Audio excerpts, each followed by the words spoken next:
ആരോഗ്യ സംരക്ഷണം, ഫിൻടെക് മേഖലകളിൽ ഭാരതവും ജോർദാനും ബന്ധം ശക്തിപ്പെടുത്തുമെന്ന് പ്രധാനമന്ത്രി നരേന്ദ്രമോദി. ഭാരതത്തിലെ ഫാർമ കമ്പനികൾ ജോർദാനിൽ നിക്ഷേപം നടത്തും. ഇരു രാജ്യങ്ങളുടെയും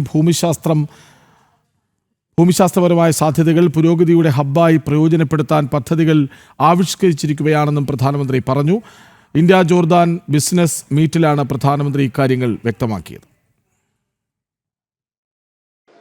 हम दोनों देश फिनटेक, हेल्थ टेक, एग्रीटेक ऐसे अनेक सेक्टर्स में अपने स्टार्टअप्स को डायरेक्टली कनेक्ट कर सकते हैं। एक शेयर्ड इकोसिस्टम बना सकते हैं जो हम आइडियाज को कैपिटल से और इनोवेशन को स्केल से कनेक्ट कर सकते हैं। फार्मा और मेडिकल डिवाइसेस के क्षेत्र में भी अनेक संभावनाएं हैं। आज हेल्थ केयर सिर्फ एक सेक्टर नहीं है बल्कि एक स्ट्रेटेजिक प्रायोरिटी है।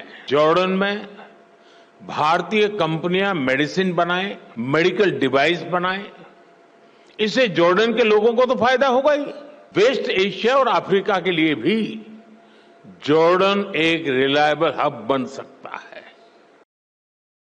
വിവരങ്ങളുമായി ഐസൻ ജോസ് ഒപ്പം ചേരുന്നുണ്ട്. ഐസൻ, എന്താണ് പ്രധാനമന്ത്രി പറഞ്ഞത്? ഭാരതം ജോർദാൻ ബന്ധം കൂടുതൽ ഊഷ്മളമാകുന്നു, ശക്തിപ്പെടുന്നു? തീർച്ചയായും രണ്ട് പ്രധാന കാര്യങ്ങളാണ് ഈ പ്രധാനമന്ത്രിയുടെ പ്രസ്താവനയിൽ നിന്ന് നമുക്ക് അന്തർലീനമായി കിടക്കുന്നത്, വായിച്ചെടുക്കാൻ സാധിക്കുന്നത്. നമുക്കറിയാവുന്നതാണ്, ഭാരതത്തിൻ്റെ ഫാർമ ഉൽപ്പന്നങ്ങൾക്ക് അധിക താരിഫ് ചുമത്തുമെന്ന അമേരിക്കയുടെ ഭീഷണി നിലനിൽക്കുന്ന ഒരു സാഹചര്യത്തിൽ ഭാരതം ഫാർമ ഉൽപ്പന്നങ്ങളുടെ നിർമ്മാണത്തിന് ജോർദാനിൽ സ്ഥാപനങ്ങൾ ആരംഭിക്കും, അല്ലെങ്കിൽ കമ്പനികളും ഫാക്ടറികളും ആരംഭിക്കുമെന്ന കൃത്യമായൊരു സന്ദേശം അദ്ദേഹം നൽകിയിരിക്കുന്നു. ആ സന്ദേശത്തിൽ നിന്ന് തന്നെ മനസ്സിലാക്കാൻ സാധിക്കുന്നത് പശ്ചിമേഷ്യയെയും അതുപോലെ തന്നെ ആഫ്രിക്കൻ രാജ്യങ്ങളെ ഉൾപ്പെടെ ഈ അത്തരത്തിലുള്ള മരുന്ന് നിർമ്മാണത്തിൻ്റെ സാധ്യതകൾ പ്രയോജനപ്പെടുത്തി ഗൗരവ മായ രീതിയിൽ സഹകരിക്കാൻ സാധിക്കും. അതുപോലെ തന്നെ ഈ ജോർദാൻ പല സന്ദർഭങ്ങളിലും ഒരു സുരക്ഷിതത്വം ഉറപ്പാക്കുന്ന ഒരു ഹബ്ബായി പ്രവർത്തിച്ച ഒരു ചരിത്രമുണ്ട്. അത്തരത്തിലുള്ള ഹബ്ബായി പ്രവർത്തിക്കുന്ന ഒരു രാജ്യം കൂടിയായതിനാൽ തന്നെ എല്ലാ രാജ്യങ്ങളിലേക്കും ഒരു എത്തിപ്പെടാനുള്ള സാധ്യതകളുള്ളതിനാൽ തന്നെ അത് മികച്ച രീതിയിൽ പ്രയോജനപ്പെടുത്താനാകുമെന്ന് തന്നെയാണ് അദ്ദേഹം പറയുകയും ചെയ്തത്.